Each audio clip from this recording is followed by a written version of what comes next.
BSP வித்யோ 10ஆம் வகுப்பு கணிதம் பயிற்சி 1.4ல் 9வது கணக்கு எஃப் என்ற சார்பானது எஃப் ஆஃப் எக்ஸ் அப்படின்னு சொல்லிட்டு இங்கே 3 சார்புகள் கொடுத்துருக்கு. X plus 2, 2, X minus 1. ஒவ்வொரு சார்புக்கும் ஒவ்வொரு எல்லைகள் லிமிட் கொடுத்துருக்கு. அந்த லிமிட்டுக்குள்ளே தான் அந்த சார்பு செயல்படும். என வரையறுக்கப்பட்டால் அப்படின்னு கொடுத்துட்டு ரோமன் லெட்டர் 1லேருந்து 4 வரைக்கும் மதிப்பு காண்க அப்படின்னு கேட்டிருக்கு.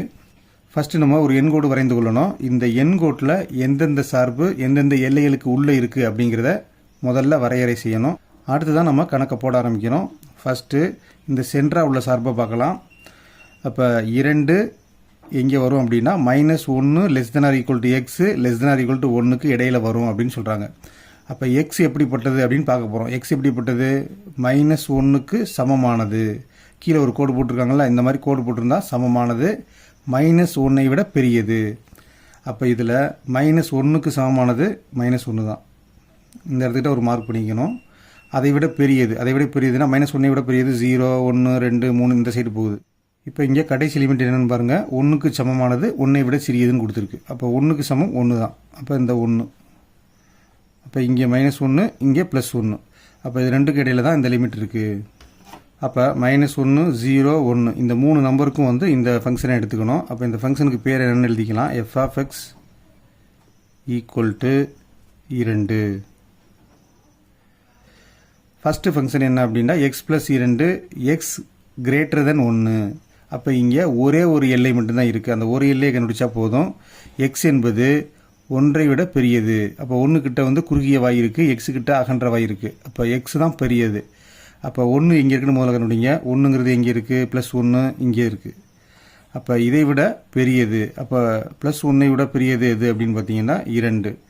அப்போ 2 2க்கு மேலே உள்ளது அப்படின்னு அர்த்தம். இதில் நமக்கு எல்லை என்னன்னு பார்த்தா முடிவே கிடையாது, போயிட்டே இருக்கும். 2, 3, 4, 5, 6 அப்படின்ட்டு. அப்போ இதனுடைய ஃபங்க்ஷனை அப்படியே எடுத்து எழுதிக்கிறோம். F of x = x plus 2.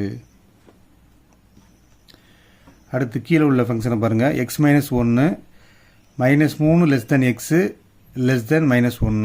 அப்போ -3 கிட்ட குறுகிய வாய் இருக்குது, எக்ஸு கிட்ட அகன்ற வாய் இருக்குது. அப்போ -3ஐ விட பெரியது. -3ஐ விட பெரியது எது அப்படின்ட்டு உங்களுக்கு தெரியும். அப்போ -3ஐ விட பெரியது -2. -2ஐ விட பெரியது -1. அதை விட பெரியது 0, 1, 2 அந்த மாதிரி போயிட்டே இருக்கும். -3ஐ விட பெரியது அப்படின்னா -2. அப்போ -2ல் ஸ்டார்ட் ஆகுது. அடுத்து எதில் முடியுது அப்படின்னா -1ஐ விட சிறியது. அப்போ இது பெருசு அப்படின்னா இதை விட சிறியது -2 தான். இப்போ இதுக்கு லிமிட் போடும்போது -3 தொடாமலும் -1 தொடாமலும் போட்டுக்கணும். ஏன் அப்படின்னா -3ஐ விட பெரியது, -1ஐ விட சிறியது. அப்போ இதிலிருந்து இது வரைக்கும் வரும். இப்போ இந்த ஃபங்க்ஷனை நம்ம எழுதலாம். F of x = x minus 1. இப்போ நம்ம ஃபஸ்ட்டு எஃப் ஆஃப் 3 கண்டுபிடிக்க போகிறோம். அப்போ எஃப் ஆஃப் 3 நம்பர் லைனில் எங்கே இருக்குன்னு பாருங்கள், இங்கே இருக்குது. அப்போ இதுக்கு உட்பட்ட சார்பு அப்படின்னா f of x = x plus 2. அப்போ எஃப் ஆஃப் 3 இருக்கிற சார்பை முதல்ல எடுத்து எழுதிக்கணும். இப்போ நமக்கு எஃப் ஆஃப் 3 வேணும் அப்படின்னா எக்ஸை எடுத்துகிட்டு அதுக்கு பதிலாக 3 அப்படின்னு போட போகிறோம்.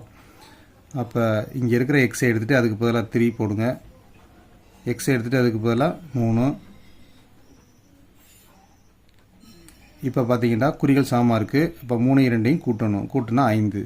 இதுதான் விடை. இதுதான் நம்ம எஃப் ஆஃப் 0 கண்டுபிடிக்க போகிறோம். 0 வந்து நம்பர் லைனில் இங்கே இருக்குது. அப்போ இது குறிக்கிற சார்பு எஃப் ஆஃப் எக்ஸ் = 2. அதை எழுதிக்கணும். F of x = 2. இதில் எஃப் ஆஃப் 0 வேணும் அப்படின்னா எக்ஸை எடுத்துகிட்டு அதுக்கு பதிலாக நம்ம 0 போட போகிறோம். அப்போ எஃப் ஆஃப் 0 = 2. அப்போ இங்கே எந்த எக்ஸுமே கிடையாது. எக்ஸ் இருந்தால் தான் நம்ம 0வை பிரதியிட முடியும். அப்போ எஃப் ஆஃப் 0 போட்ட உடனேயுமே நமக்கு ஆன்சர் வந்துடுச்சு. ஆன்சர் 2. அவ்வளோதான். அடுத்து எஃப் ஆஃப் -1.5 காண. அப்போ 1.5 எங்கே இருக்குதுன்னு பார்க்கணும். அப்போ -1.5 இங்கே இருக்குது. இதுதான் -1. அப்போ -1க்கு அடுத்து -1.1, 1.2, 1.3, 1.4, 1.5 இங்கே வரும். அப்போ -1.5ங்கிறது இந்த ஃபங்க்ஷனில் இருக்குது. அதை எடுத்து எழுதிக்க போகிறோம். F of x = x minus 1. அப்போ நமக்கு எஃப் ஆஃப் -1.5 வேணும் அப்படின்னா எக்ஸை எடுத்துகிட்டு அதுக்கு பதிலாக -1.5 போட்டுக்கணும். அப்போ எக்ஸ் எடுத்துகிட்டு -1.5 போடுறோம். ஏற்கனவே மைனஸ் இருக்குது. இப்போ உங்களுக்கு தெரியும் ஒரு மைனஸ் இருந்தால் மட்டும்தான் நம்ம கழிக்கணும், 2 மைனஸ் இருந்தால் குறிகள் சமமாக இருந்தால் கூட்ட வேண்டும். அந்த அடிப்படையில் இரண்டையும் கூட்டிடணும். அப்போ முழு எண் 1, இங்கே முழு எண் 1, ஒன்றையும் கூட்டினா 2, -2.5. அடுத்து ரோம் லெட்டர் 4 f(2) + f(-2) அப்படிங்கிறத கண்டுபிடிக்கணும். இதில் ஃபஸ்ட்டு f(2) கண்டுபிடிச்சிக்கலாம், அப்புறமா வந்து f(-2)க்கு போவோம்.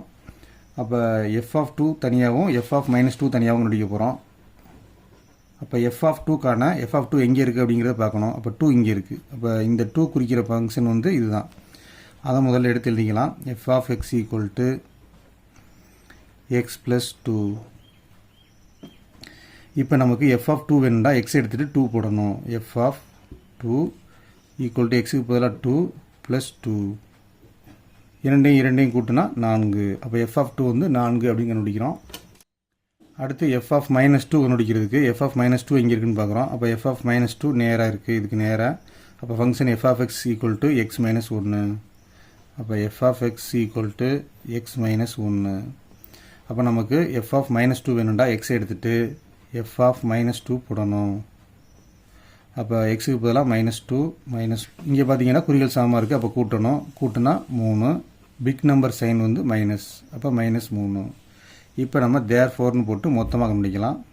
தேர்ஃபோர் f(2) + f(-2) = f(2)க்குள்ள ஆன்சர் அப்படியே எழுதுகிறோம் 4 ப்ளஸ் f(-2)க்குள்ள ஆன்சர் வந்து -3. இப்போ ஒரு எண்ணுக்கு 2 குறிகள் இருந்தால் பெருகிக்கணும். அப்போ 4 ப்ளஸ் இன்ட்டு மைனஸ் -3. அப்போ குறிகள் வெவ்வேறாக இருந்தால் கழிக்கணும். 4ல் 3 கழிச்சா 1. அப்போ இதற்கான விடை வந்து +1.